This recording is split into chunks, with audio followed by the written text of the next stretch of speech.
Bien, hola, espero que estén muy bien. Ahora toca el turno de trabajar la sociología por parte de Max Weber, la propuesta que él hace, que teje, que construye. Hay que situarlo primero en un contexto social, el cual él nace en 1864, muere en 1920. En su vida intelectual y ahí podemos hablar de un capitalismo plenamente desarrollado en gran parte del mundo como modo de producción dominante, y el modo de producción es aquella forma, proceso en que el humano se relaciona con su contexto a partir del trabajo, es decir, su actividad económica, el cual es característica principal de ese tipo de sociedad. En este caso estamos hablando del capitalismo y por ende de la fábrica. ¿Sí? Por el medio que ustedes verán el video, fue fabricado en una perdón, fue producido en una fábrica, es decir, un monitor, un celular, el módem para su internet, es producto de una fábrica. De lo que está a mi espalda, los libros son producto de una fábrica, es decir, la producción en serie. Bueno, ese es el contexto en el que él está, ya plenamente desarrollado. Vamos a la siguiente lámina. Y aquí está, se sitúa la sociología comprensiva.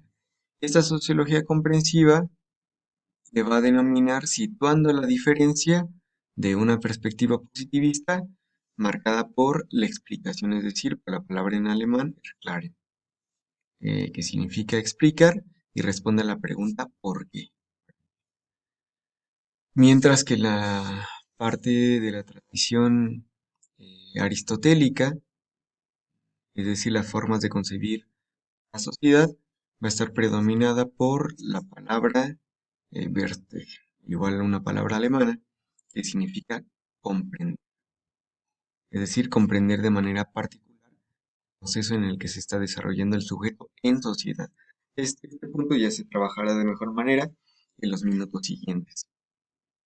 Bueno, eh, hay que citar primero qué entiende él en sociología, la caracteriza, y es, antes de poder explicar las cosas, primero hay que entender interpretando. Eso es muy importante, porque la explicación viene en términos generales, mientras que la comprensión y la interpretación viene en términos singulares. Entonces, hay que situar y preguntarse por el hecho social. Este hecho social es justamente el objeto de estudio, para Weber, claro, el objeto de la sociología.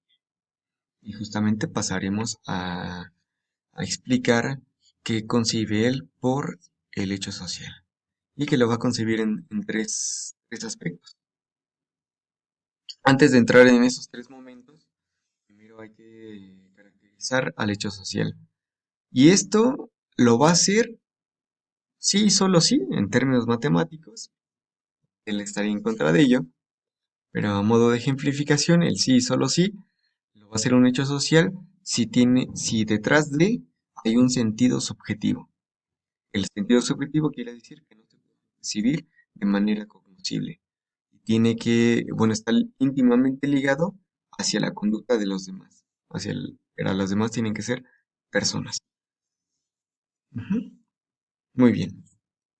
Ahora, el primer momento de la acción social está la acción racional con arreglo a fines y también que ésta se desprende con arreglo, es decir, de manera racional, es la parte pensante del humano dirigida a ese proceso.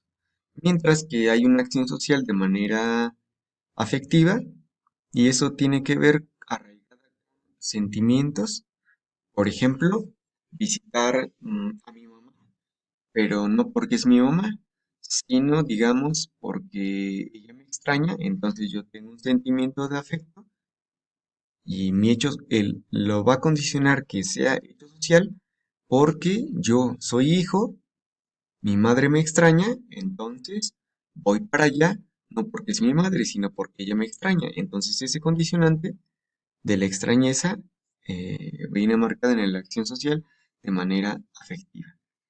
Y por último, viene la acción social de manera tradicional y tiene que ver determinada por la costumbre.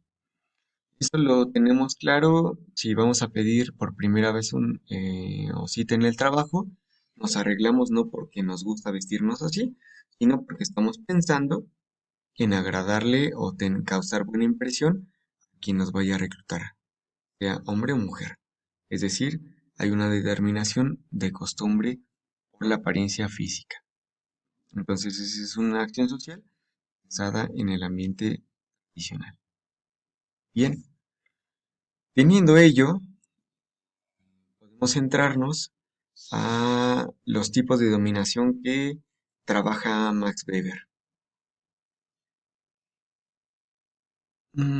Estos tres tipos de dominación están ejemplificados en imágenes, y de esas imágenes expondré qué quieren decir cada una de estas. La primera del lado izquierdo, donde está Graue, el rector de la UNAM, en la máxima casa de estudios en México, mm, la representé por la dominación burocrática o legal.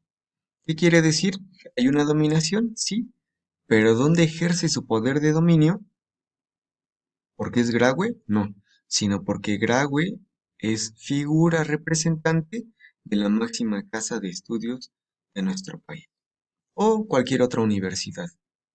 Pero es decir, si él hace un decreto, es válido. ¿Por qué? Porque tiene un cargo público o privado, también si es una escuela privada, pero porque hay un reconocimiento. Y ese reconocimiento no es social, sino es jurídico legal.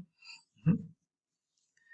Si el secretario de salud o el subsecretario de salud en México, López-Gatell, hiciera un decreto, de igual manera él representaría un tipo de dominación burocrático legal porque él tiene un cargo jurídico legal y que por medio de ese cargo puede hacer sanciones. a- La segunda aspecto o el segundo tipo de dominación ya no es legal, su dominio tiene otro sentido y es la dominación tradicional. Y esta se va a caracterizar porque, como su nombre lo indica en la tradición, no hay un papel que establezca que él le debo de hacer caso como al rector, porque es una figura de autoridad. En este caso, su figura de autoridad es porque de manera tradicional se le concibe que él, ella, representa ese dominio y por tanto hay que hacerle caso. Lo vemos claramente todavía en comunidades alejadas de la población urbana y que llegue el padre de familia, es decir, el hombre, y si hay una mujer en casa, sea esposa, y si están haciendo cualquier otra actividad, tienen que interrumpir sus actividades por darle de comer. ¿Por qué lo hacen? Porque el hombre está fungiendo como una figura de autoridad tradicional. Este tipo de dominación surge